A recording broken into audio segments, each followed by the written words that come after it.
merienda. Yung tinatawag nilang hula-hula beans. Ayan guys. Ano to? Ang puno ng... Ano ng puno to? Ipil-ipil. So guys, kung ikaw nagugutom o nagtatae, no problem, nasa daan lang ang solusyon. O kaya masakit ang iyong ngipin at kaspasuhan, ito na ang solusyon mo, ipil-ipil. Marami po itong benefits sa katawan.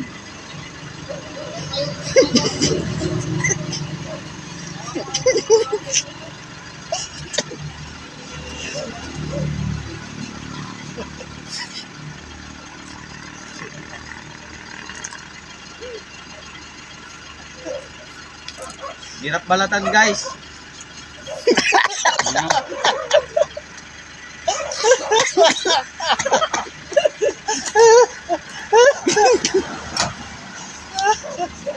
Kung may balat, mas masasali siya.